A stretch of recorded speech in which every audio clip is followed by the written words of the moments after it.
Hi, so in previous videos we created an application, we created a custom global CSS classes to apply to containers, and now we are going to talk about actions. So first of all, let's create a view. Here, create testing actions. And what is an action? So an action is something that is triggered by a button, most of the time. So here I'm going to have a button, I'm going to call it doing something. And in the action list, which is here, I can assign different actions. So you have a lot of different things. So you can call a process, you can, this one is actually custom, but you can open a view, for example. So let's do that. So I'm going to open a view, I'm going to open my first view, I'm going to open it as, let's see, centered model, and I'm going to call it my first view as a title. So I'm going to save it, I'm going to test it, and when I click on the button, you can see that the view is open. So here is what is an action. It's something that is triggered by a button. So here you can see that I coded already some which are out of the box, and some of them are actually custom, like the notification, for example. So we are going to see how to create a new one, and for that we have what is called schematics. So if you remember, in the previous SDKs you had to create the file structure in your bundle manually, so it was error prone and it was not really user friendly. So we are leveraging schematics. So pretty much like you have Maven archetypes, which is a templating system, you have schematics, which is also kind of a templating system. So if you are used to Angular, for example, you know that you can create a component with ng generate component service and a lot of things. So thanks to Saket, which is a team member in India, we have actually some really cool schematics to help you kick off your development. So what happens is, what we want, we have some predefined folders in this library, which is, for example, view component and actions. So what we are going to do is, instead of creating the file structure manually, I need to go inside this web app folder. So I'm going to go inside bundle, source, main, and web app. Okay. So don't forget, by the way, to every time to be sure that you have the Rx SDK home that is set properly to the SDK folder. So here I'm going just to test, and it's pointing to the right SDK folder. So if you have not looked at the first video, you can set the SDK folder using this command, but it's also in the BMC documentation. Just don't forget to put it. You might need it during the build. So anyway, now what we want to do is trigger a schematic. So if you installed like ng CLI, you can just type ngg and the command line I'm going to show you. But if you have not, because we don't ask you to install it, Angular CLI, in the developer information, you can just use yarn. So you can type yarn run nj rx view action, and then here you have your action name. So here we are going to create an action, and I'm going to create, I don't know, let's call it sample action. So yarn run njj rx view action sample action. So what you can do is, if you're not sure what's going to happen, you can finish by dry run.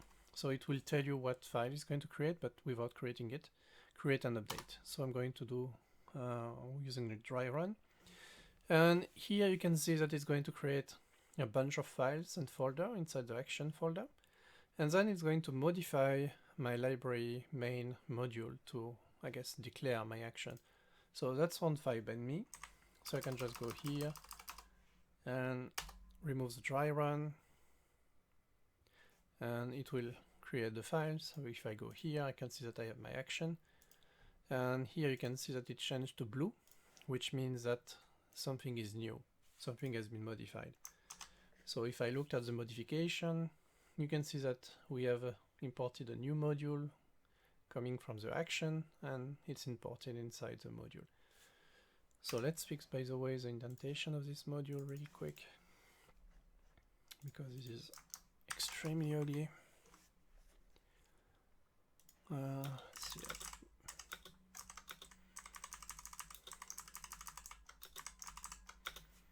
Okay, much better. So here we go. So you can see that we have a module for action, and the module is declared in the main library module. So let's focus on the action here. So you can see it's constituted of several files. So we have an interface, a module, service, design manager, design model. And let's not do anything. We are just going to try to deploy this bundle. So here, CMD, I'm going to set up my SDK, and I'm going to deploy my bundle just to see what's happening. So I will pause the video and I will see you after the bundle is deployed.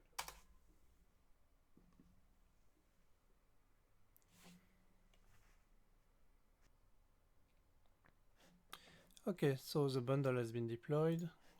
Let's see, let's refresh our view. We need to refresh the view because we just imported a new action. So we need to refresh the list. So let's see. And we have our sample action. So I'm going to remove this open view. And instead I'm going to use my sample action. There is a message, input parameter. And I'm going to enter a message. I'm going to save, refresh my view. And you can see that we display like some kind of confirmation window, or a yes, no button, and we can click yes or no.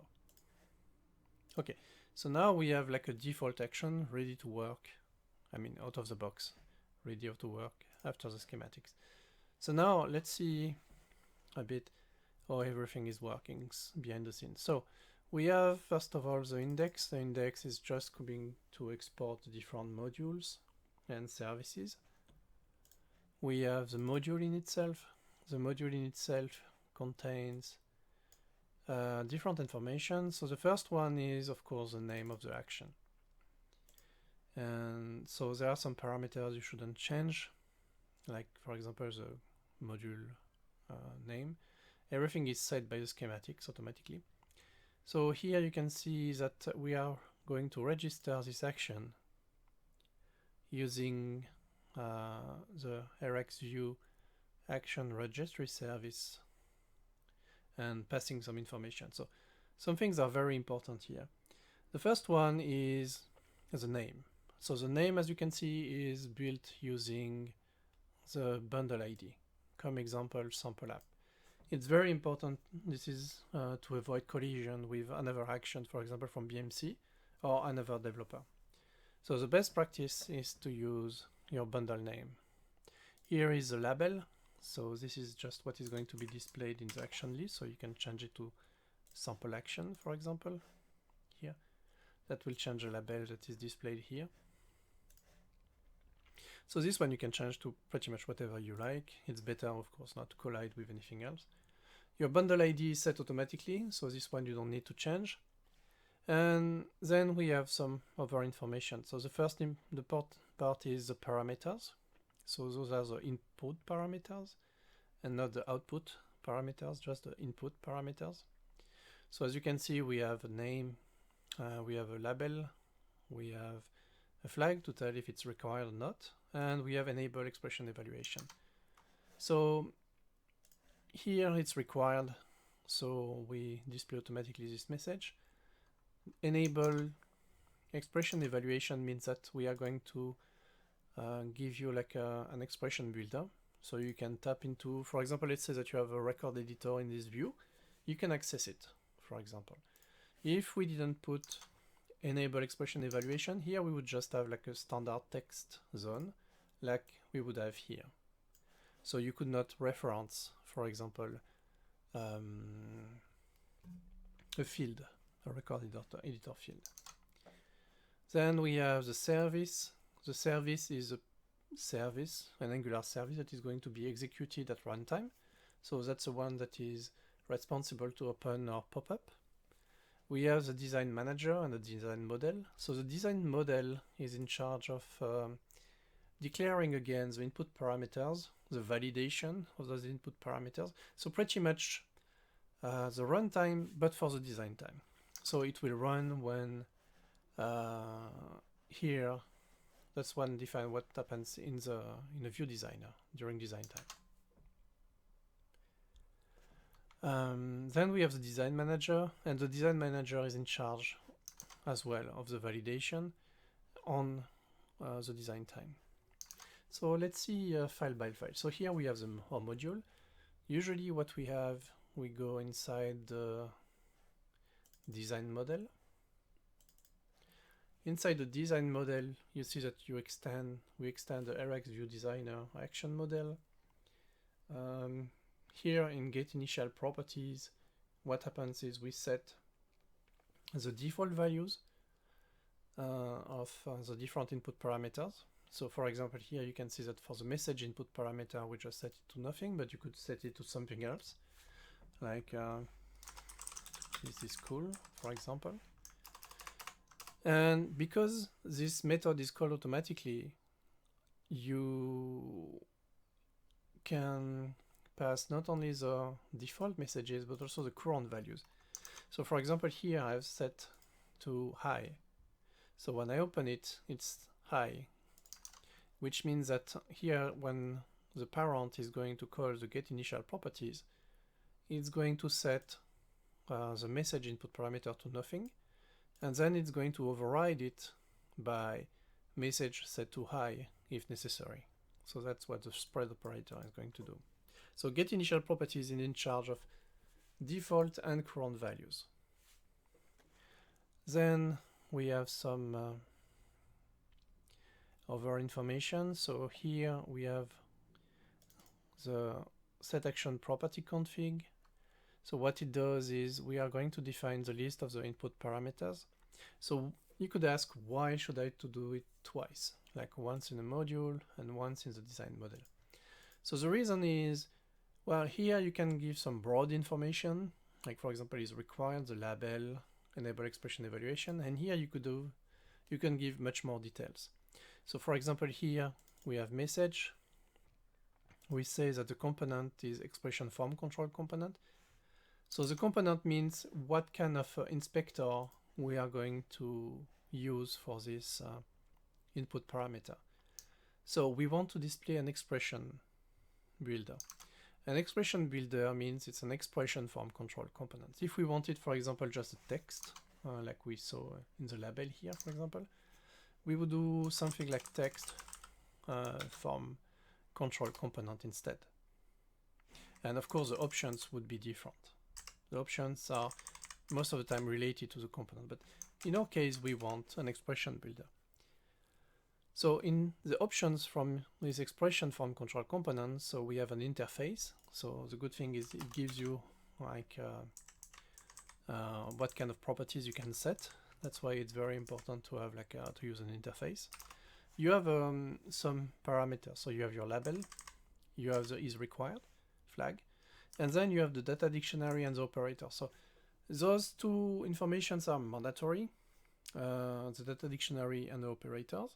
And you don't have to think about it, just copy. If you create, for example, another input parameter and you want it to only be an expression form control component, don't worry about it.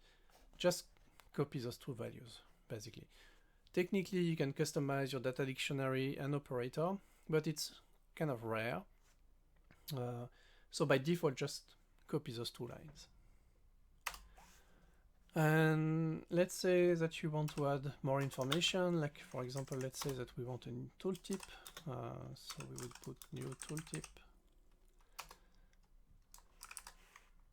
So we want to import the tooltip from shared API from Helix platform. So that's also the good thing with Angular is you can have IntelliSense kicking in. So here it's going to import the tooltip automatically from Helix platform shared API. And here I'm going to put some text. Please enter a text message here. So if I wanted to add another input parameter, I could just duplicate what is here. And here I could say another message.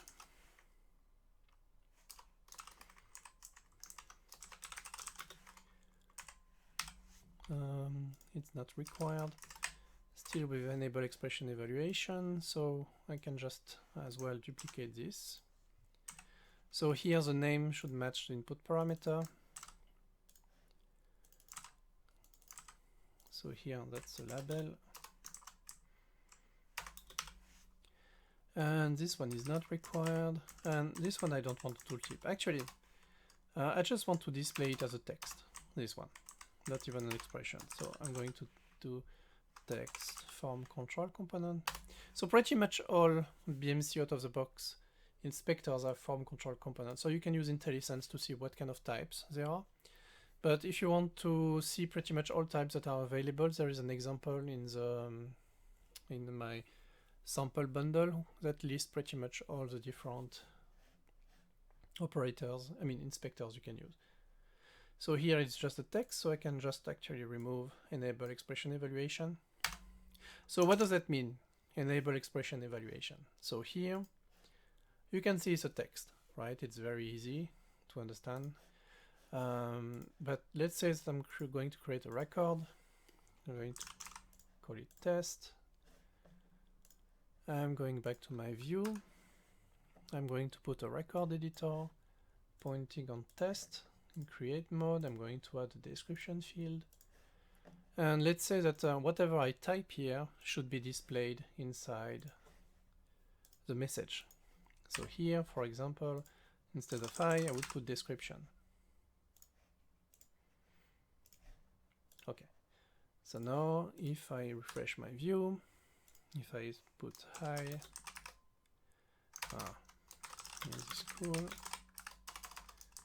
And if I type doing something, you can see that it's took this is cool.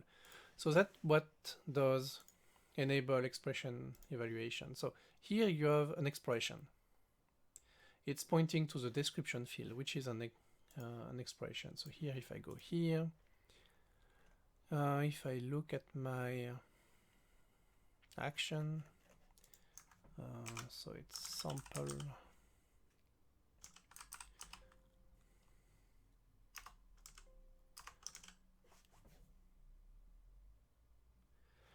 So we can see that here we have our action, Rx action, and its name is come example sample app sample action. And you can see that in the properties by name, which are the input parameters, we have an expression. So we have the record instance, field instance 8, and 8 is a description. That's a field ID for the description. So we have an expression.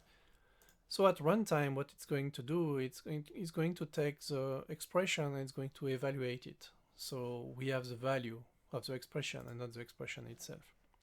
If you don't put this enable expression evaluation to true, what would happen is here, instead of this is cool, we would have this text.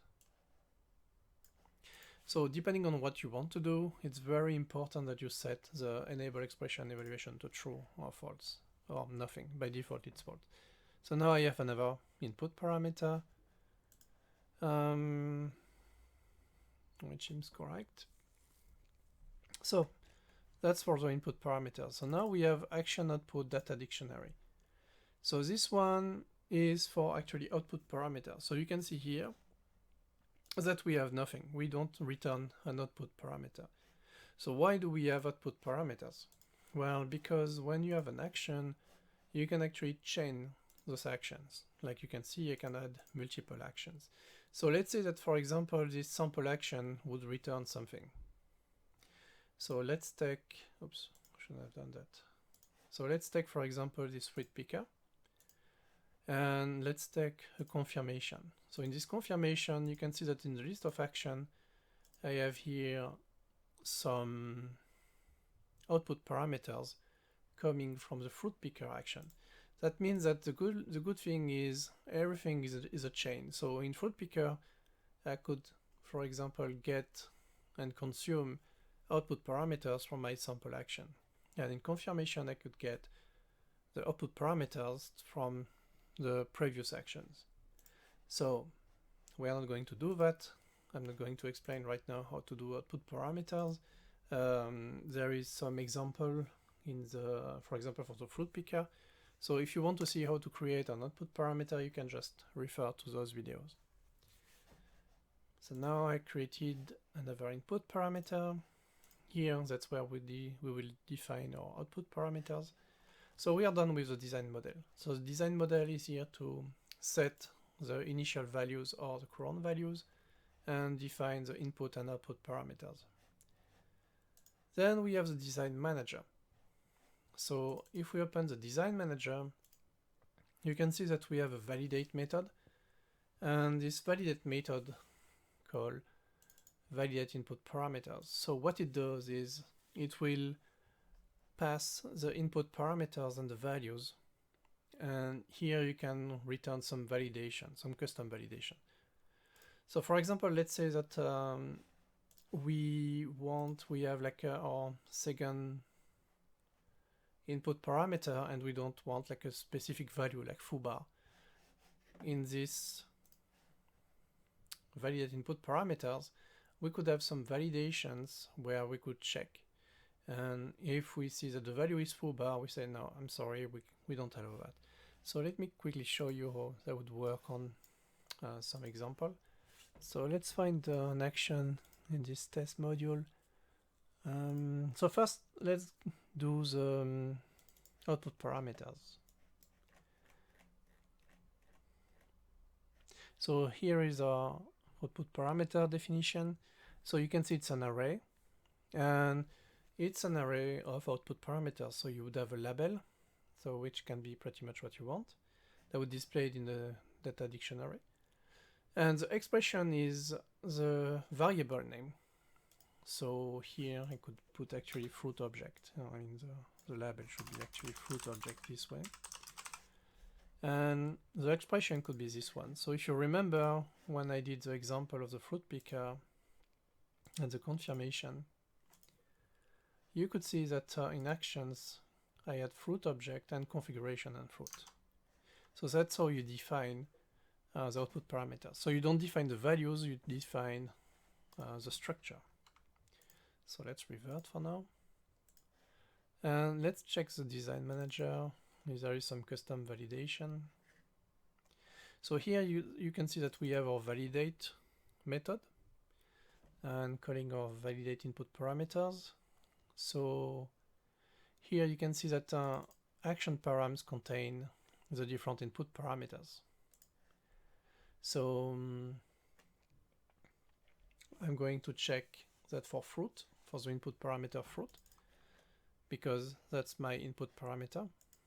So for fruit, if I don't have anything set in it, I'm going to create a validation issues, which is implementing this interface. And I'm going to pass some property name, which is passed here. I don't have to change anything. And I'm going to pass description, like the fruit name is required. So if I wanted to do the same thing in my code, so I'm going, because I'm very lazy, I'm going to do some copy paste. So I could do something like this. I could do something like that. So here, my action param, so I will take the new one. I will take the one I just did, so another message.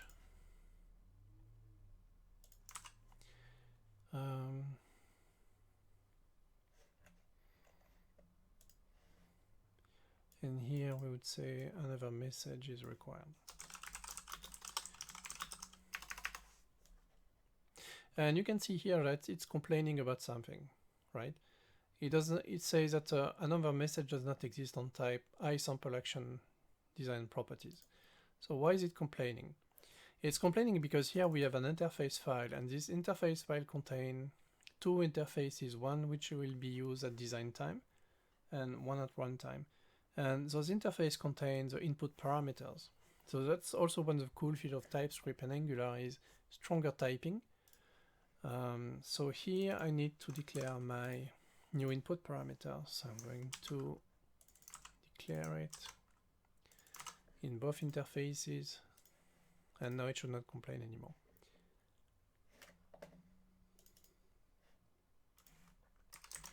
So here I'm going to copy the action descriptor. I'm going to do this, and here I've got my validation. So here I need to use the RxView action registry service. So for that, I need to import it. So I just need to go create a constructor, private RxView action registry service. So automatically you can see that IntelliSense kicked in to help me, and now everything should work correctly. So of course this example is stupid because here I'm checking basically that this parameter is required, and I've not declared it as required in the design model. So it's really just an example. So let's see how it's going to work. So I'm going to deploy it again. I will pause the video and I will see you after the build. Okay, so now the build is done. Let's go back to Innovation Studio. Let's refresh our view, sample action, and now you can see that we have our other message. So here, hello world, and I'm going to save it. So now if I refresh and I open my action again, I can see that I have still my two input parameters, and now I got my tooltip, right? So there is something that I forgot. If we go back to the design model, if you remember, I was talking about this get initial properties. So I don't have a default value from my new variable. So is that a big deal? I mean, not really, because obviously it worked, but I mean, still, it's a good thing to have. So I'm going to take this and I'm going to set it to a default value because that's the clean way to do. So let's create, just for the sake of it, an output parameter, just to show how it works. So what we need is to return iView action output data dictionary, which is an array of object. And let's create one. So I can use IntelliSense. So he wants a label. Let's call it dummy output. Then what does it need? It needs children, but in our case we don't want children, we just want an expression. And in the expression I'm going to just copy what we have. So we want to return, that will be the name of our output parameter. So in our case we just want to call it dummy output. So that's basically the variable name, and this is the label that will appear inside the data dictionary. So now that we defined our design model, input and output parameters, that we defined the validation, we have to see how everything works during runtime, which is the service. And as you can see in the service, we have an execute method. So it's implementing this class. And we have an execute method that will be called automatically during runtime with passing the input parameters and returning an observable ini. So if you look at what happens here, we are just using the BMC out of the box Rx model service to open a model window. And this model window, when it comes back, depending on the result of this model window, we are going to return an empty, so an empty observable, or a throw error null. So why do we do that? So I was talking about chaining. We could have different actions, and they could chain, so launch one after the other, like synchronously. That's how we want actions. And like I said, we want action to be executed one after the other. But what if we have an action that returns an error? Or, for example, we have a confirmation window. We don't want the next action. For example, do you want to delete this record? We don't want the next action, which would be delete record, to execute if the user doesn't want to do that. So answers no to the confirmation. So in this case, that's why we have return forever null. So in this case, that means that it will stop the other actions from executing. And if you have anything else, then the next action is going to run. So here we are returning an empty observable, but of course what we want now is to set something inside this dummy output and pass it. So let's see how we can do that.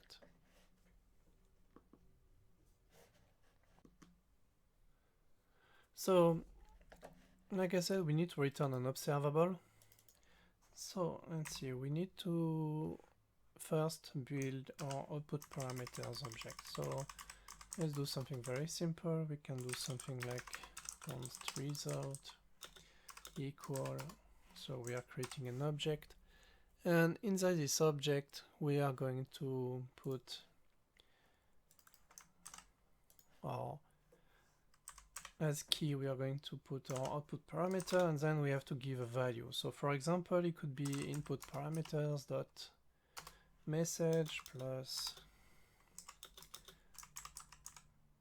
just do a concatenation, input parameters dot another message. So something very stupid. So basically we want to return that as an output parameter. So the value must be an observable. So we are going to use off for that.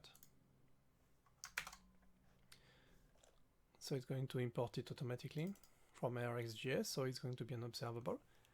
And then we cannot just do something like this, because then it's going to complain that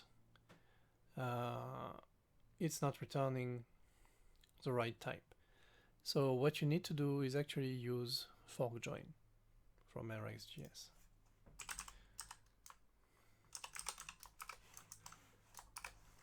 So we need to import it. So it's imported again from ARxJS. And so now everything is ready. So let's see what's happening now at runtime. So at runtime, when the action is executed, so it's going to execute automatically this execute method, passing the input parameters. What we are going to do is we open this model window with title default. So here we are going to change it. It's life is great. So the model style is warning, but we could set it to something else. Let's put warning for now. And then the message inside of it right now is inside the message. So actually let's change it to the same value. Something like this.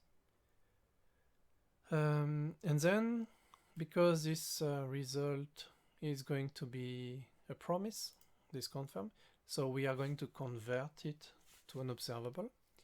And depending on the value of it, because it's going to return basically true or false, true if the user confirmed and false if the user cancelled, or for example, click on the cross button to close the model window.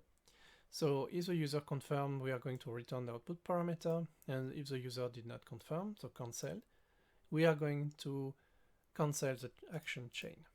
So once again, let's see. We are going to deploy the application. I'm going to pause the video and I'll see you after the build. Okay, so now the build is done. The bundle has been deployed. Let's go back to View Designer. I'm going to refresh the page. And let's see how it works. Let's refresh the preview page. Here, hello world. Oh, it's going actually. Hi. And here you can see that I have a concatenation. So here the title has been changed to the one I defined. And it says hi, which is coming from this field, and hello world from another message parameter. So as you can see, I have an error when I click on yes. It's because I'm a very bad developer. So let's try to figure out what happened. So for that, we are going to try and debug our application. So let's see how we can do that. So in order to debug our application or coded sample, so the way we are going to do that is pretty much like you could do an ng-serve, for example, to debug an Angular application. You can do the same thing with the sample application or bundle. So you need to be in the web app folder, so pretty much the same path you use to create the action using the schematics. And then you need to type some commands.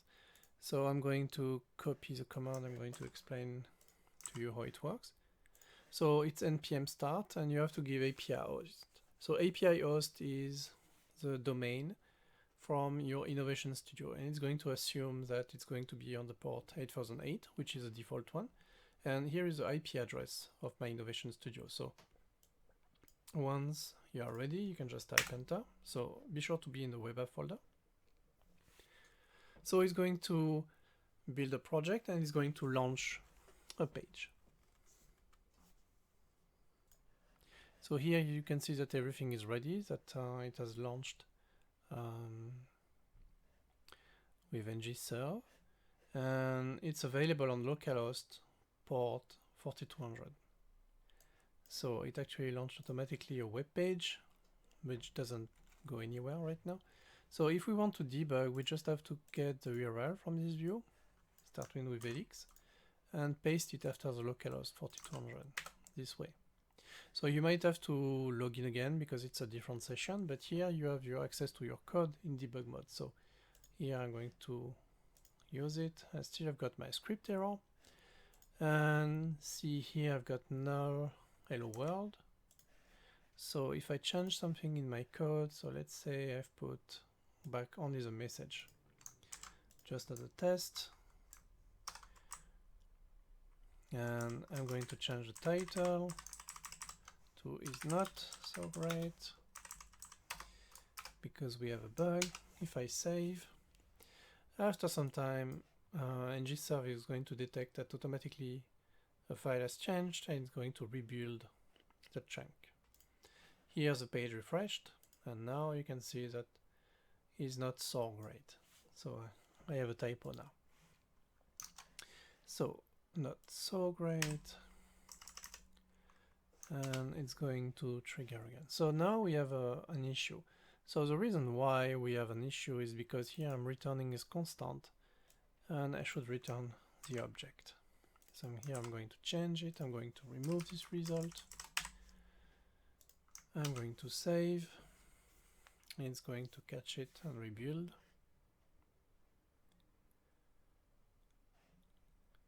So here I'm back. Okay, it's not displaying anything because I need to put back my old message. Life should be great again.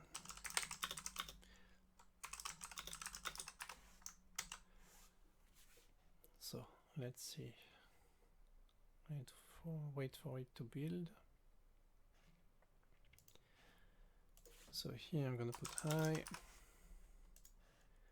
hi, hello world, and I don't have any error. So let's see how we can consume the output parameter. Let's be sure that everything is working. So here I'm going to display the assignee field.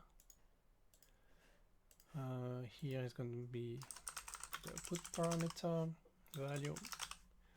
I'm going to set it to disable, and here I'm going to display this value inside this assignee field.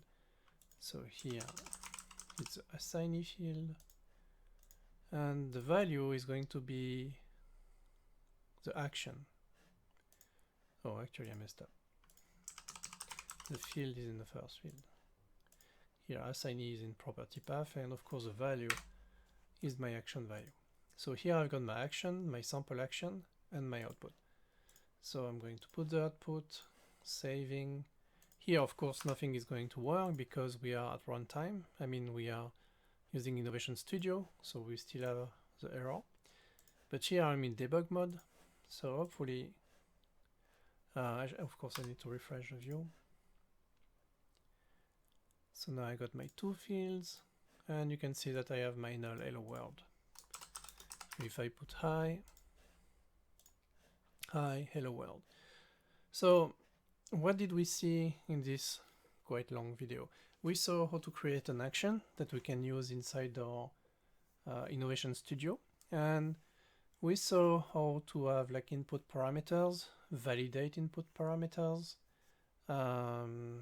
declare an output parameter, set the output parameter, and execute this action. What was the code to execute this action? So talking about validation, let's see how it works. So if you remember, we've put a validation where if nothing is put in another message, it should trigger an error. And as you can see, we don't have any error, which is weird, right? Because we ask for it. So let's go back to our code, because I'm a very bad developer. So if I'm going back to the design manager service responsible for the validation, I mean, I'm creating the error if I don't have anything in another message. But because I'm a very bad developer, you can see that I'm returning an empty array, which is not correct. I should return my validation issues. So let's do something like this. And I'm still in debug mode. So what I could do is, of course, deploy my bundle and test in View Designer as well. But I don't want that because it takes time, right? So here I've got my View Designer, which is launched on Innovation Studio. But the same way we can access the runtime using localhost 4200, turns out we can do exactly the same thing with View Designer, so the design time. So here I'm going to localhost with the right URL, and here I'm in debug mode. So here, let's see what happens. So I still have a value because I haven't saved everything. I'm going to save, and now you're going to see that I have my error message. Sample action, another message is required, and when I click on it, it should go automatically here. So the validation doesn't work on the server because I have not deployed the updated bundle yet, but I can debug as well the design time. So that's pretty cool. So let's still verify that everything is working properly. So I'm going to stop the debug mode, and I'm going to deploy my bundle again. So I will pause the video and we'll see each other when the bundle is deployed. Okay, so the bundle has been deployed. Of course, nothing works again with localhost because I stopped the debug. So we'll close everything. Let's refresh the View Designer, like the production one, let's say. So let's check what we have. We have the description. So let's check that everything is working. So now I've got my error message that is correctly trapped. So let's put hello world.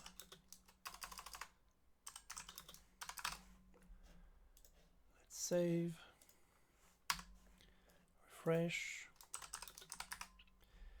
and here, so when I click on no, nothing happens, which is right because we don't want the other action to be executed. If I click yes, you can see that I have my value inside the output parameter value.